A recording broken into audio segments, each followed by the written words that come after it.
Le président de la transition du Mali, le colonel Assimi Goïta, lors d'un discours public le 22 juin, a accusé la France d'imprimer de faux billets de francs CFA dans le but de déstabiliser l'économie malienne. Dans cette vidéo, nous allons étudier cette actualité ainsi que l'impact que ça devrait avoir sur la CEDEAO. Le président de la transition du Mali, le colonel Assimi Goïta, lors d'un discours public le 22 juin, a accusé la France d'imprimer de faux billets de francs CFA dans le but de déstabiliser l'économie malienne et appelé les experts à accélérer le processus d'abandon du franc CFA en tant que monnaie coloniale. Bienvenue sur Drawfit Media. Avant de continuer, n'oubliez pas d'activer la cloche de notification, de vous abonner pour ne manquer aucun contenu en ce qui concerne l'actualité géopolitique en Afrique et dans le monde. À la ligne. L'utilisation du franc CFA est désapprouvée par la plupart des Africains de l'Ouest. Créée en 1945, cette monnaie est devenue le symbole de l'influence économique et monétaire de la France sur des anciennes colonies en Afrique. Pour les habitants du continent, la tendance récente à la pleine souveraineté des pays du Sahel est incompatible avec l'idée d'utiliser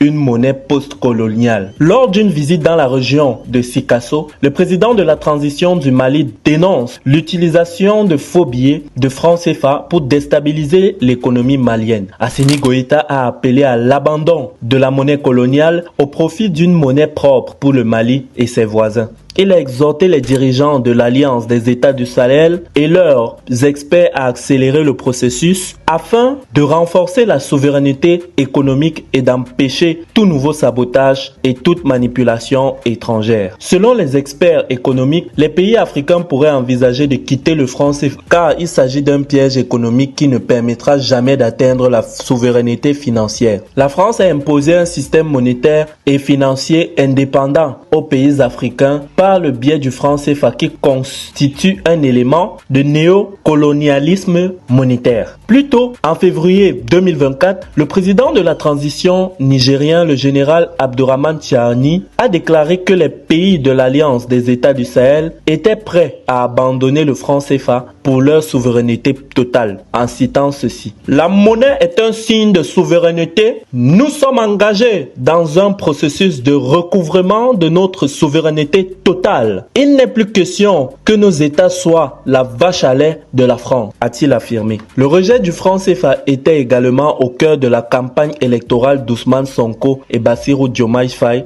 au Sénégal. Il y a un problème avec cette monnaie et il faut qu'on assume nos responsabilités pour aller vers autre chose, déclarait mi-mars le nouveau premier ministre sénégalais. Dans un contexte historique où l'utilisation du franc CFA est considérée comme une servitude monétaire que la France a introduite pour maintenir le contrôle sur les économies africaines. Cette situation est favorable à Paris, mais limite le développement économique dans les pays où il est utilisé. Une vision générale du problème dans les pays de l'AES et au Sénégal suggère que la situation doit être revue. Le président Assimi Goïta réclame l'accélération du processus d'abolition du franc CFA. L'annonce de la sortie de l'organisation régionale par leur junte au pouvoir à Bamako, Ouagadougou et Niamey constitue une crise politique et économique sans précédent en Afrique de l'Ouest. Ce que bon nombre d'observateurs redoutaient a donc fini par devenir réalité.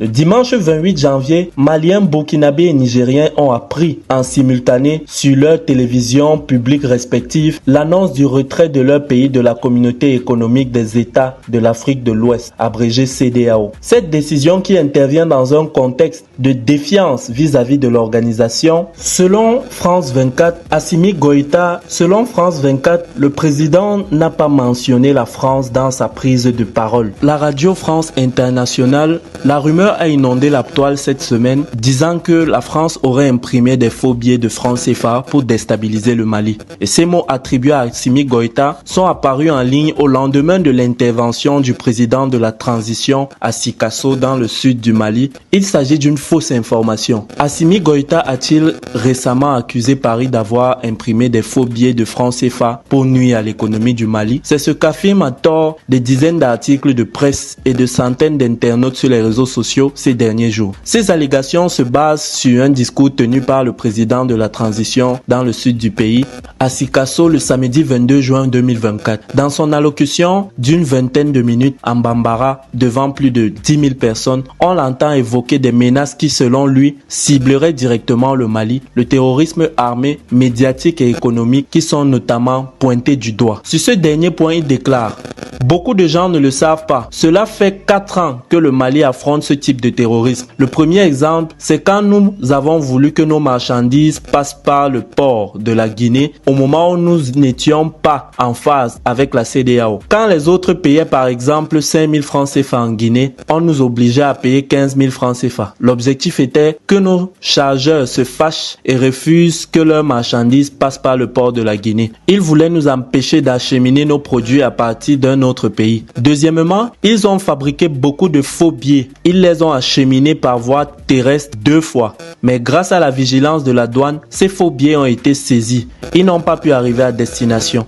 Ils ont abandonné la voie terrestre pour passer par la voie aérienne afin d'acheminer toujours ces faux billets en CFA. Encore une fois, la vigilance de la douane a permis leur saisie. Tout cela montre que l'objectif était d'étouffer l'État et aussi pousser nos concitoyens dans l'extrême pauvreté. Heureusement que la douane a été vigilante pour y mettre un terme. Mais je vous le dis, ces manœuvres ne vont pas s'arrêter. À aucun moment Assimi Goïta ne cite nommément la France dans ses accusations, et ce « il » utilisé au pluriel fait référence aux terroristes économiques cités plus tôt par le président de la transition. Concrètement, on ne sait pas avec certitude qui il désigne. Ce que l'on sait par contre, c'est que le président de la transition n'évoque pas directement la France, contrairement à ce qu'affirment certains médias et internautes. Mais selon vous, de qui parle le président de la transition, le général Assimi Goïta? Mentionnez en commentaire, abonnez-vous et rendez-vous pour de prochains contenus. Drawfit Media.